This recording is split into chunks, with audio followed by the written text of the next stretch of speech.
Sheriff Rick Bradshaw has held his post in Palm Beach County for 12 years, but now there may be a new sheriff in town, at least if it's up to Alex Freeman. He is one of 4 challengers going up against Bradshaw on August 30th.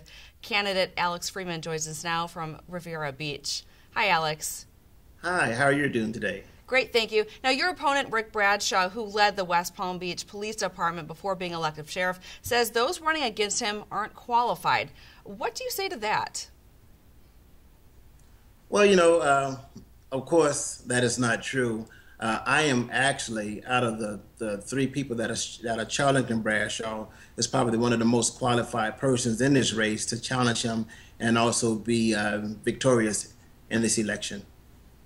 You worked for the Riviera Beach Police Department for over 20 years, and you've said that you think reforms are needed in the sheriff's office. What reforms are necessary? I think that we have to look at the use of countermeasures in terms of excessive forces. We need to look at that policy, perhaps make some revision to that policy.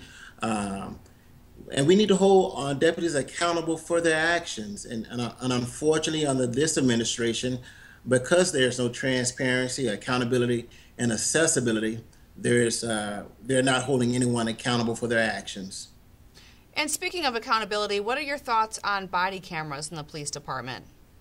I support body cameras 1,000%. And because the community, not just here in Palm Beach County, but abroad, there's an outcry for body cameras because people just do not trust law enforcement anymore. So I support it 1,000%. How about police review boards? What are your thoughts on that? I support a police review board panel. When you look at the number of shootings that are involved in law enforcement, particularly here in Palm Beach County, although it is happening all over this country, but particularly here in Palm Beach County, there has been a number of shootings of unarmed individuals in this county, and the sheriff himself has ushered himself to the scene and justified the shootings, just to find out later on that those shootings wasn't justified. But because the state attorney had cleared those deputies, you now can't go back and charge them with double jeopardy. But it is a significant impact to the taxpayers of Palm Beach County because now they're the ones that have to pay these lawsuits. When you go, if we look back over 10 years, the sheriff office budget has increased by 68% to no transparency. And just in 2015 alone, because the sheriff is failing miserably to train his deputies in the area of use of force, they settled 66 lawsuits at $4.3 million just last year alone.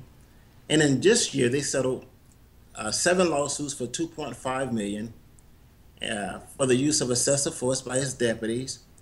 And then again this year, they received a federal judgment against the sheriff's office for $22.4 million because the sheriff is failing to train his deputies in the area of use of force. And that's a huge taxpayer burden to the taxpayers of Palm Beach County. Lots of lawsuits. And speaking of money, what is your background or experience with fiscal responsibility?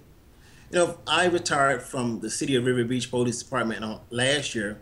And as an executive and administrator, third in command of the police department, I had an opportunity to work with a $13 million budget in the police department, working with the City of River Beach. I want to talk to you now about switching gears a little bit. We're inching closer to the August 30th primary. You said in April that Sheriff Rick Bradshaw might not make it this far because he's extremely ill. Where did you hear this from?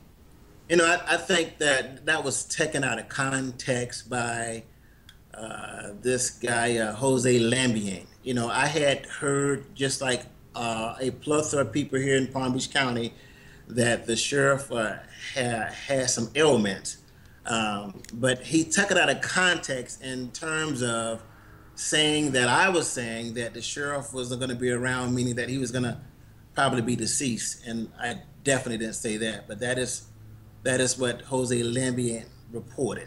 He's been pretty tough on you. He's been a harsh critic. He's also said back in June that he alleged that you were on dating sites despite being married. Is there any truth to that? I have no idea where he gets that information from. I'm happily married. Been married for 16 years. Have a wife and 2 kids, and I am not on no dating site. Okay. Moving forward, what is your game plan? Is your strategy to keep Bradshaw below the 50% threshold to force a runoff into November? I'm confident that I'm going to take this election come August 30th. But by chance, 1% chance that I don't receive 50 plus 1%, I feel comfortable that Bradshaw won't receive 50 plus 1%. And if there is a runoff, it'll be between him and I as opposed to the other two candidates. Okay. Now, I know you're pretty confident there, but if you aren't successful, who is your second pick? Would there be anybody else that you would endorse? Not at all. Not at all. I don't think the other two candidates possesses the leadership skills or the education or the knowledge to be a sheriff or a police chief at all. Okay. Final thought here. What is your pitch to everybody who's out there listening? As your next sheriff in Palm Beach County, I'm going to demand that you hold me accountable to providing quality law enforcement services, because I'm going to hold my deputies accountable to providing quality law enforcement services. And it's vitally important that you understand that I'm running on transparency, accountability, and accessibility. And as the voters of Palm Beach County, I also understand that you would serve as my employer, I would serve as your employee. All right, there you have it. Palm Beach County Sheriff hopeful Alex Freeman. Good luck to you, and thanks for joining us tonight. Thank you.